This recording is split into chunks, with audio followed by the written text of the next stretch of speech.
Capítulo 12 começa a jornada apostólica. Logo no dia imediato, os pares foram deixando a companhia de Jesus, tomando o rumo apontado e levando consigo a possibilidade de espalhar a mensagem aos que estavam apartados da Boa Nova. Não é preciso dizer que no íntimo da maioria dos enviados, um sentimento de receio pesava em cada coração. Isto porque seguir Jesus por onde ele caminhava era uma coisa.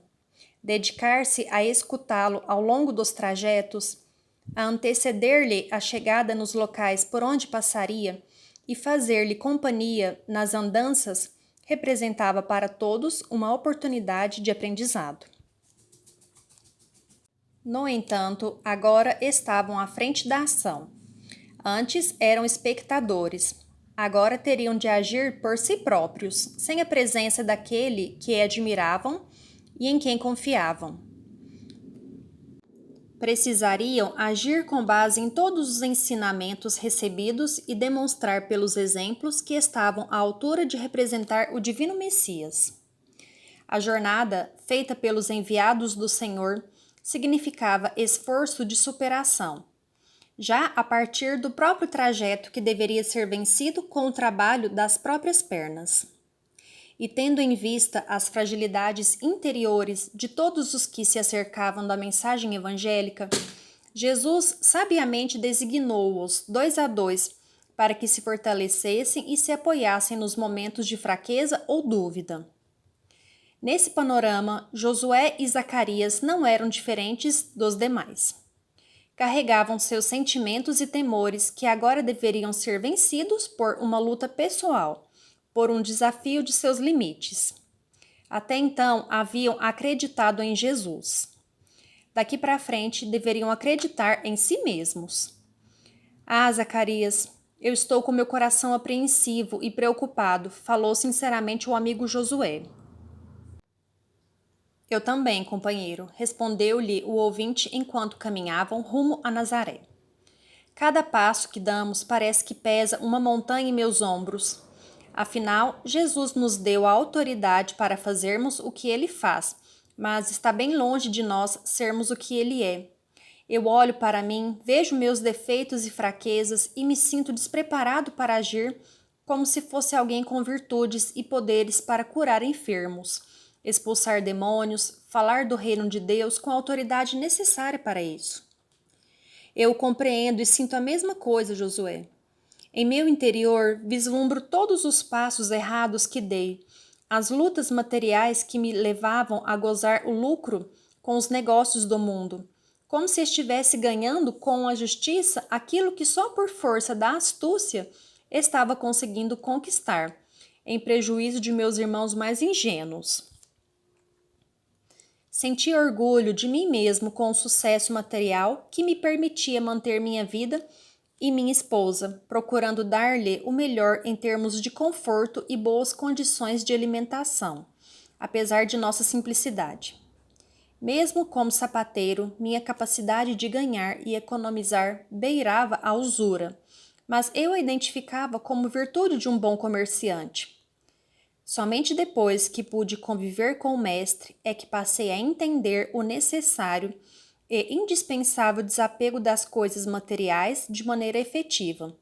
E lhe confesso, essa era a parte mais difícil de minha jornada. O hábito que foi se instalando dentro de minha alma, herança de minha criação e de nosso modo de ver a vida, numa raça que tanto preza a arte dos negócios. E os ganhos com as transações representavam uma maneira verdadeira e correta de ver o mundo. Para mim, a vida era pautada por essas leis de mercado que enalteciam os lobos e ridicularizavam os cordeiros. Os primeiros eram os capazes e os segundos os tolos sobre os quais os capazes triunfavam. Agora envergonho-me de ter agido como agi, de ter me valido de mulheres inocentes para cobrar-lhes valores muito acima do que efetivamente merecia receber, de ter recusado consertar sapatos de velhos que não tinham como me pagar pelo serviço. E eu não consigo me esquecer de uma cena que protagonizei um certo dia e que carregarei por toda a minha vida como símbolo do egoísmo de minha alma. Falando assim, caminhavam por entre as veredas que levavam ao seu destino, lentamente interrompendo a jornada de tempos em tempos para que pudessem descansar ou comer algo do que haviam preparado para a jornada. Naturalmente, não levavam provisões muito avolumadas, mas o pão pobre, a quantidade de água necessária para o trajeto, algumas frutas secas e a possibilidade de colher outras silvestres tornavam a viagem uma experiência cuja salubridade não atingia apenas o corpo pelos exercícios físicos que propiciava, mas igualmente a alma, que se ia exercitando para os desafios naturais da evolução indispensável. Recuperando o fôlego de uma subida mais íngreme, e porque se aproximava a hora sexta, quando o sol a pino crestava os caminhos e aconselhava os seres vivos a buscarem a proteção necessária para o excessivo calor, os dois amigos acolheram-se sob a sombra frondosa de árvore amiga ao longo da estrada, dividindo entre si a ração que haviam trazido e esperando o tempo necessário para a retomada da trajetória. Sem que Josué indagasse ao amigo sobre a continuidade do diálogo, eis que não era do seu feitio tocar nas feridas alheias para lhes conhecer o amargor e abrir-lhes ainda mais as bordas ulceradas. O assunto foi interrompido pela necessidade de descanso, depois de várias horas de caminhada.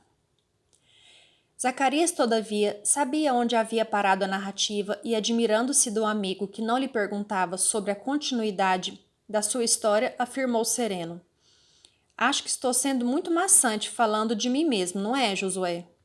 Por que você diz isso, meu amigo? É que parei de falar justamente no momento crucial que me é tão marcante, e você nem perguntou sobre a sua continuidade, certamente porque não está com desejo de conhecer seu desenrolar. Ora, Zacarias, você é meu amigo e tudo que lhe é importante ou é igualmente para mim. Apenas não desejava que minha curiosidade fosse aquela que o fizesse sofrer ainda mais por lembranças duras e difíceis que todos nós temos arquivadas em nossa alma. Não queria que você se visse obrigado a continuar, ferindo-se, apenas porque a minha curiosidade o obrigasse a isso. No entanto, se lhe apraz contar-me, estou feliz por merecer tal confiança, e venerarei toda a sua confissão, como se me fosse o tesouro secreto mais bem guardado de minha vida. A simplicidade e a pureza de Josué encantavam Zacarias, que, surpreso, via-se apequenado por aquela maneira tão inusual de vencer até mesmo a curiosidade, para preservar o amigo que se revelava nos seus deslizes, quando a maioria das pessoas tem ânsia para matar a curiosidade, ainda que isso signifique matar de dor aquele que se revela. Desculpe a minha ignorância, Josué. Eu aqui estou julgando-o sem perceber que sua generosidade está querendo me proteger de mim mesmo. Veja você quanto tenho que aprender com seus exemplos, falou Zacarias envergonhado. Não seja assim, Zacarias. Lembre-se do que nosso mestre disse: os meus discípulos se reconhecerão por muitos se amarem. Todavia, sentindo a necessidade de alívio íntimo, Zacarias não pretendia esconder-se na sombria incógnita, no silêncio da omissão, pois sentia que necessitava abrir-se ao amigo para que ele fosse melhor diante de seus olhos e de si mesmo. Por isso, Zacarias necessitava desabafar e contar as suas misérias, já que elas lhe pesavam demasiadamente no coração arrependido. Assim, valendo-se do momento de repouso, depois da alimentação suave e frugal daquela hora, Zacarias retomou a conversa. Sabe, Josué, eu me recordo de um dia em que um ancião me procurou. Na verdade, ele não me procurou. Praticamente caiu na porta de minha oficina. Era um homem muito idoso e cansado pela vida, naturalmente abandonado pelos filhos na hora difícil do ocaso da existência. Eu o conhecia. Era o velho Absalão. Tivera dias de abastança quando o cercavam de gentilezas e carinhos. Sua rotina de vida, quando mais jovem, era a mesma que eu próprio levava. trabalhava e ganhava nos negócios para gastar em hábitos luxuosos com os quais ostentava a sua condição de homem bem aquinhoado. Sua vida era a do mesmo padrão que a dos nossos, segundo as tradições mentirosas a que nos prendemos. No entanto, naturalmente a vida dá suas voltas. O tempo passou e o envelhecimento cobrou seu preço. Junto dele, a viuvez tornou desértico o seu jardim e os filhos, desejosos de seguir os mesmos passos que haviam aprendido com os exemplos do velho Absalão, foram subtraindo-lhe as riquezas e se apropriando de maneira indigna dos bens que o velhinho havia conquistado com a velha astúcia de nosso povo comerciante. Tão logo conquistaram a última migalha que lhes fora entregue pelo velho pai, mediante a promessa dos filhos de velar por ele nos seus achaques de ancião, foi ele ignorado como traste sem valor e relegado ao abandono, passando a viver perambulando de porta em porta, mendigando o alimento que os próprios filhos lhe negavam. Em realidade, Absalão estava recebendo o que havia plantado, na indiferença com que tratava os sofredores que lhe batiam à porta, ensinando os filhos a serem frios com os vencidos, a quem chamava de preguiçosos e vagabundos. Eu mesmo pude presenciar várias vezes nas ruas de nosso povoado os gritos de Absalão insultando algum pedinte que lhe obstruía o caminho com as mãos estendidas suplicantes. Não importava se era criança, mãe ou idoso. Sua conduta era sempre a mesma, de afastar os inconvenientes com a ponta de sua bengala luxuosa. Mas naquele dia ali estava não mais o jovem orgulhoso de si, mas sim o velho vencido pelo sofrimento diante de minha porta. Havia caído ao solo tanto por causa da fraqueza orgânica, quanto por causa da precariedade de seus sapatos. Fui até ele para que dali se levantasse, pois não poderia permanecer interrompendo a entrada de meu estabelecimento. Não desejava que em minha porta aquele homem viesse a fazer uma cena desagradável que me afastasse a freguesia. Por isso levantei-o do solo e dei-lhe um banquinho para que se sentasse por alguns instantes. Olhou-me com olhos de gratidão, que só agora eu sei identificar, mas que à época achei que fossem olhos de alucinado ou de quase louco. Lembrou-se de mim e me disse: Ora, Zacarias, meu velho, desculpe por causar-lhe este transtorno, mas já faz algum tempo que tenho me sentido fraco e trôpego com esses sapatos que não me servem. Olhei para seus pés e pude perceber que o que Absalão falava era verdade. Ali estava o homem usando um par de sapatos absolutamente destruídos pelo tempo e pelas ruas pedregosas e poeirentas.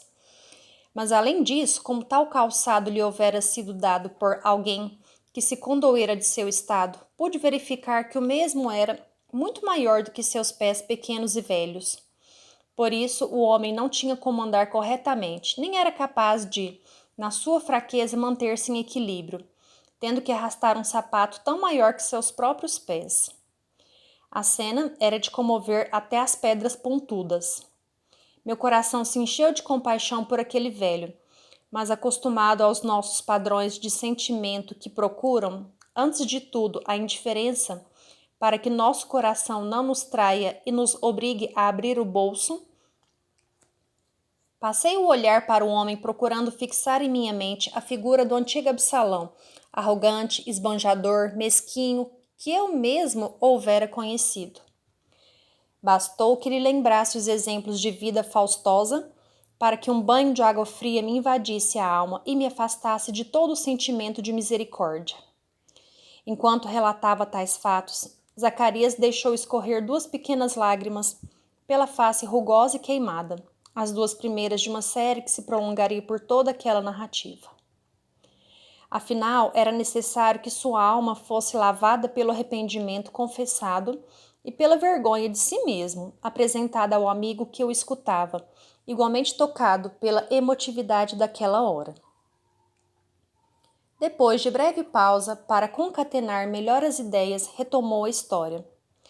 Pois então, Nesse momento, procurei me esconder de meus bons sentimentos, trazendo à lembrança os modos mesquinhos daquele a quem me competia ajudar.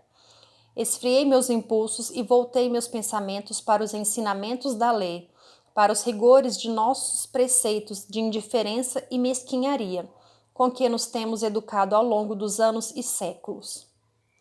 Vendo que minha face se tornara mais fria e impenetrável pelo afastamento da compaixão e da simpatia, o pobre velhinho, vitimado pelas armadilhas que ele havia criado ao longo da vida, fixou-me os olhos e com humildade falou: será que você, Zacarias, não teria por aí algum sapato velho que me servisse?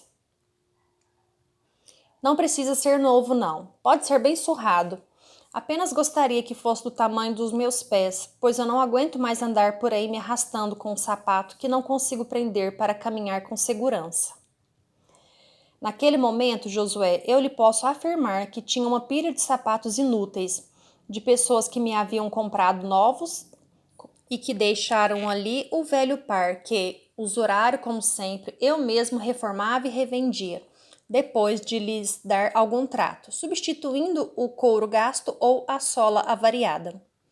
Não me seria difícil encontrar um par que lhe coubesse confortavelmente no meio daquele amontoado de sapatos inúteis ou gastos que mais mereciam o destino do lixo do que dos pés de alguém. Um sentimento de bondade me passou pelo coração, impulsionando-me para que fosse até a pilha ao fundo e retirasse tantos sapatos quanto eu desejasse para servir ao velho. Todavia, novamente o conselho do egoísmo me falou aos ouvidos. Lembre-se o quanto este velho gozou na vida, gastou inutilmente, esbanjou como um perdulário. Ele está recebendo o que merece. E novamente esfriou-me o sentimento nobre para dar lugar ao negócio. Sabe, Absalão, eu devo ter alguma coisa por aqui, mas não sei se você poderá comprar, respondi friamente. Acostumado aos procedimentos que ele próprio tivera ao longo da vida, Absalão abaixou a cabeça sem qualquer protesto, já que sabia não ter condições nem recursos em dinheiro para adquirir o mais barato dos pares de sapatos, pois entendera que eu estava dizendo que não lhe daria o par como presente ou como caridade.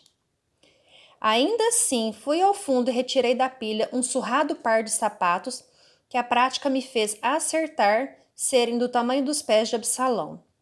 Trouxe-os até o velho que, desanimado e vencido, não erguia os olhos para mim. Coloquei-os no chão, diante de suas vistas, e esse gesto criou no ancião a ideia de que eu o estava presenteando, apesar de não ter dito isso com palavras. A simples ideia de que eu pudesse estar lhe entregando um sapato para vestir novamente encheu-o de esperanças. Sem muito esforço, afastou os sapatos velhos que lhe caíam sozinhos, tão folgados que se achavam. Aí pude ver o estado real dos pés daquele homem. Era um amontoado de ossos e pele ferida pelo atrito com o couro rude que lhe dançava de um lado para o outro. Ele produzia chagas dolorosas, revestidas por uma casca grossa de areia e poeira que penetravam por todas as brechas do sapato e se fixavam sobre o sangue e a linfa que brotava das bolhas rompidas, criando um aspecto muito deprimente. Foi difícil para o velho colocar o sapato que lhe dei. Seus pés doíam muito e isso dificultava a operação. Agora eu me pergunto, por que não providenciei uma bacia para limpar-lhe as feridas, dando-lhe um pano para secar-lhe as chagas e lavar-lhe os pés? Por que não o ajudei a ser melhor com um gesto de acolhimento e de bondade, quando eu tiver impulso de fazê-lo? E as lágrimas rolavam abundantes, diante da confissão de sua conduta fria e indiferente daquela hora dolorosa para sua alma. Soluçava baixinho ao peso daquela revelação franca de sua miséria moral, que mais ninguém, além de Absalão, havia testemunhado. Depois de algum tempo, Josué, o velhinho, conseguiu pôr os sapatos e ensaiou alguns passos dentro de minha loja, a muito custo. Percebeu que, apesar de serem de seu tamanho, não conseguiria caminhar com os sapatos enquanto não curasse os ferimentos ou os envolvesse em bandagens protetoras. Olhou-me agradecido e cheio de esperanças, mas ouviu de mim a frase fria e agressiva do meu egoísmo. Custam 2 moedas. Falei maldoso, como a desejar ensinar aquele velho vencido o valor do dinheiro que ele mesmo houvera desperdiçado durante a vida. Nunca me esqueci de sua reação. Parecia uma flor que murchara repentinamente, sobre a qual se atirara um carvão incandescente. Ah, meu filho, se eu tivesse 2 moedas, eu já teria comido alguma coisa hoje, respondeu-me o ancião, sentando-se para retirar os sapatos e me devolver, humilde e abatido. Aquela fala na boca de um velho trôpego seria capaz de adocicar o mais amargo fel, e dentro de mim mesmo causou um abalo ainda mais forte. No entanto, estava disposto a dar uma lição naquele homem que agora estava entregue ao abandono e à derrota humilhante. Tocado por aquele momento, disse-lhe, procurando manter-me frio e distante: Ora, Absalão, você tem crédito aqui nessa loja. Não precisa pagar agora. Dou-lhe 1 semana para me pagar pelos sapatos. Dê-lhe os sapatos com amor, gritava minha consciência. Dê-lhe os sapatos, dê-lhe os sapatos. Mas eu não queria escutar a voz da bondade dentro do coração. Vendo que minha mesquinharia não lhe concederia a ventura de poder caminhar sobre um par de calçados, mas sim sobre um par de dívidas que ele não conseguiria quitar com a dignidade que lhe restava no espírito, olhou-me dizendo: Lamento, meu filho, mas nem assim poderei aceitar-lhe o crédito, pois não tenho como lhe garantir o pagamento nesse prazo. Não desejo dar prejuízo a mais ninguém nesta vida. Prefiro que me devolva os sapatos antigos e eu partirei já muito agradecido de você me ter recebido em sua loja. Eu que não mereço consideração de ninguém por não ter sido o homem que a tivesse ofertado aos outros durante a vida. Dizendo isso, foi retirando os sapatos.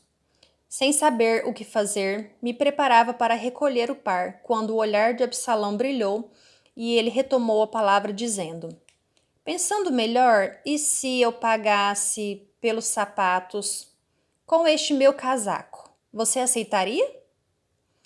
A sua pergunta vinha envolvida num fio de esperança que o fazia quase rejuvenescer. Aquele não era um casaco, havia sido um dia. Era apenas um tecido roto, grosseiramente costurado, mas que servia de proteção contra o frio da noite. Mas era uma proposta feita por um homem que não tinha mais nada na vida, e ainda assim procurava adquirir um sapato velho sem ficar devendo nada a ninguém. E é aqui que a cena se torna ainda mais dolorosa para minhas lembranças, Josué. Vendo-me defrontado pela oportunidade, esqueci-me da piedade, dos sentimentos da fraternidade, das coisas mais humildes que pudessem me fazer digno da paternidade divina, e aceitei o negócio que Absalão me propunha com um sorriso de satisfação na face indiferente.